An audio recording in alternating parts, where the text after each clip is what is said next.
Common bus గురించి మాట్లాడుకున్నాం. Common bus రెండు విధాలుగా చేయొచ్చు. కామన్ బస్సు టూ టైప్స్తోని కన్స్ట్రక్ట్ చేయొచ్చు. ఒకటి మల్టీప్లెక్సర్స్ వాడి ఎట్లా కన్స్ట్రక్ట్ చేయాలో నెక్స్ట్ లాస్ట్ వీడియో పెట్టిన. ఈ వీడియోలో ట్రై స్టేట్ బఫర్ వాడి ఎట్లా కన్స్ట్రక్ట్ చేయొచ్చో చూద్దాం. ఇప్పుడు ట్రై స్టేట్ బఫర్లు ఏముంటాయంటే, ఇన్స్టెడ్ ఆఫ్ మల్టీప్లెక్సర్ మనం ట్రై స్టేట్ అంటే ట్రై అంటే ఏంటి, త్రీ స్టేట్ బఫర్ వాడతాం మల్టీప్లెక్సర్ బదులు. ఇది ఏంటంటే ట్రై స్టేట్ని 3 స్టేట్ అని రాస్తాం, మీకు అర్థమయ్యేటట్టు. 3 స్టేట్ గేట్ అనొచ్చు. ఇది ఒక డిజిటల్ సర్క్యూట్. ఇది ఒక దీనికి 3 స్టేట్స్ ఉంటాయి. అంటే ఇట్లా 3 స్టేట్స్ ఉంటాయి. ఒకటి ఇన్పుట్, ఇది అవుట్పుట్ వై. ఇక్కడ ఇంకొక ఇన్పుట్ ఉంటుంది, ఇన్పుట్ ఏ అనుకున్నాం. ఇక్కడ ఇంకొక ఇన్పుట్ ఉంటుంది. సో ఎన్ని 3 స్టేట్స్ ఉన్నాయి అట్లా అన్నమాట. So 2 of states are signals equivalent to logic 0. So 3 states ఉంటాయని చెప్పినా. 3 స్టేట్స్లో 2 స్టేట్స్ మన ఇన్పుట్స్ ఏవైతే మనం అక్కడ S1 S0 ఎట్లున్నాయో ఇక్కడ ఇవి రెండు మన ఇన్పుట్స్. 2 స్టేట్లలో రెండు ఇన్పుట్స్, ఒకటి 1 ఒకటి 0 మనం ఇచ్చే. ఇంకొకటి టార్చ్ స్టేట్ చూసిన, దాన్ని ఐ ఇంపిడెంట్ స్టేట్ అంటారు. ఐ ఇంపిడెంట్ స్టేట్ ఎట్లా పనిచేస్తుంది అంటే ఒక ఓపెన్ సర్క్యూట్ లెక్క పనిచేస్తుంది. అర్థమవుతుంది కదా. ట్రై స్టేట్ అంటే 3 స్టేట్స్ ఉంటాయి.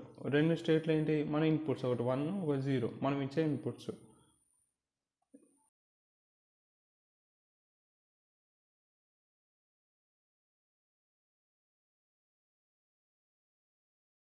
ఈ రెండు ఎట్లా పనిచేస్తే మన ఈక్వలెంట్ ఇన్పుట్స్ లెక్క 1 0 ఇవి మనం ఇచ్చే ఇన్పుట్స్.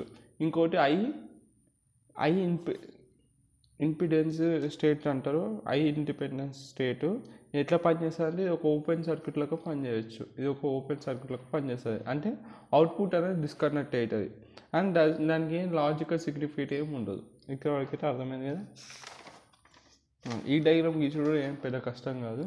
ఈ 3 స్టెప్స్ చెప్పిన కదా. ఒకటి ఇన్పుటే, ఇది కంట్రోల్ అనమాట. ఇది కంట్రోల్ ఇన్పుట్ సి అనుకుంటాం. ఇది అవుట్పుట్ వై వస్తుంది. అవుట్పుట్ వై వస్తుంది. ఇక్కడ ఏ ఇన్పుట్ ఇచ్చినా కదా అవుట్పుట్ కూడా వై వస్తుంది. ఇప్పుడు కంట్రోల్ సి = 1. ఇది ఐ ఇంప్లిసిట్ అంటారు. ఎప్పుడు సి = 0 అయినప్పుడు ఐ ఇంపిడెన్స్. ఓకేనా. అంటే ఇది సి ప్రకారం చెప్పిన. ఇప్పుడు దాన్ని ఎట్లా గీయాలో చెప్తా.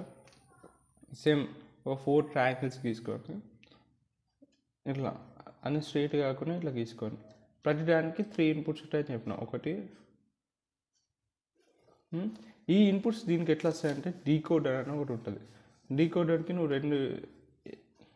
2 ఇన్పుట్స్ ఉంటాయి, 4 ఇన్పుట్స్. దీని ఎంత ఇప్పుడు ఇవి రెండు ఒకటే ఇన్పుట్ లెక్క అనమాట. ఇవి రెండు ఒకటే ఇన్పుట్ లెక్క అంటే ఇవన్నీ 2 ఇన్పుట్స్ ఇస్తే 4 అవుట్పుట్స్ వస్తాయి. 2 × 4 డీకోడర్. ఇది డీకోడర్ ఏం చేస్తుందంటే 2 ఇన్పుట్స్ ఇస్తే దాని ప్రకారం అండ్ దానికి కరస్పాండింగ్ 4 అవుట్పుట్స్ ఇస్తుంది.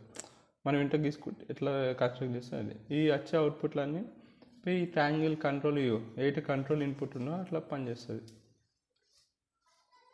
అయిపోయి దీనికి ఇట్లా ఉంటాయి అంతే. ఇట్లా గీసుకుంటే ఈ అన్నిటి నుంచి వస్తుంది చూసిన అవుట్పుట్. అన్నిటి నుంచి వచ్చే అవుట్పుట్లు అన్నీ కామన్ ఒకటే లైన్ కనెక్ట్ అవుతాయి. సో ఈ అన్నిటికీ కామన్ లైన్. సో ఇది A0 B0 C0 D0. ఇవి మనం సెలెక్ట్ చేస్తే CS0 S1 ఎట్లా అవి ఇక్కడ. ఇది ఎనేబుల్ డిసేబుల్ అట్లా. ఇది S0 S1 అంతే. 0 1 2 3 ఇట్లా గీసుకోవాలి మనం డయాగ్రామ్. ఓకేనా. ఇక because of this future a large number of 3 state gates outputs can be connected with the wires to form a common bus. So ఈ వచ్చే అవుట్పుట్స్ అన్నీ ఒక కామన్ బస్కి కనెక్ట్ అయ్యాయి. Line without compromising the loading effect. Load effects పడకుండా ఇవన్నీ common bus connect అయినాయి వచ్చే అవుట్పుట్స్ అని.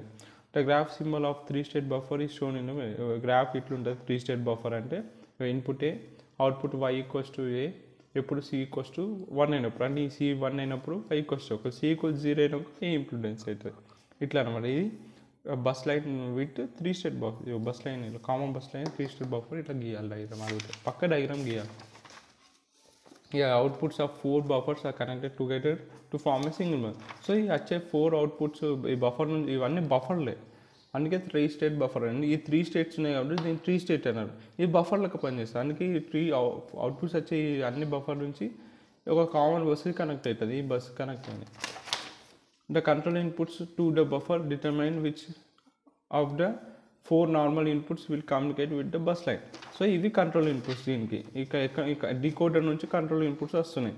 ఈ కంట్రోల్ ఇన్పుట్స్ దేనిపైన డిపెండ్ అయ్యి నువ్వు ఇచ్చే ఇన్పుట్ S0 S1 పైన డిపెండ్ అయ్యి ఉంటాయి. So no more than 1 buffer may be in the active state by at any given time. ఒకటే బఫర్ యాక్టివ్ ఉంటుంది ఎట్ టైం, మోర్ దెన్ 1 అనేది యాక్టివ్ ఉండదు. So the current buffer be controlled so that is only one state buffer has access to the bus line while other buffers maintain in the high impedance state. So ఒక్క బఫరే active ఉంటుంది at time, అన్ని బఫర్లు ఏమి active ఉండదు. So దీన్ని ఇది ఒకటి active ఉన్నాకో, ఇప్పుడు B0 యాక్టివ్ ఉన్నాకో మీడియా అన్ని హై ఇంపిడెన్స్ స్టేట్ అని చెప్పినా కదా, హై ఇంపిడెన్స్ స్టేట్ని ఉంటాయి. అది ఒక బఫర్ కామన్ బస్ని యూజ్ చేస్తారు అట్లా అనమాట. ఈ నోట్స్ అని కింద డిస్క్రిప్షన్ డ్రైవ్ లింక్లో ఉంటుంది, ఒకటి చదువుకోండి.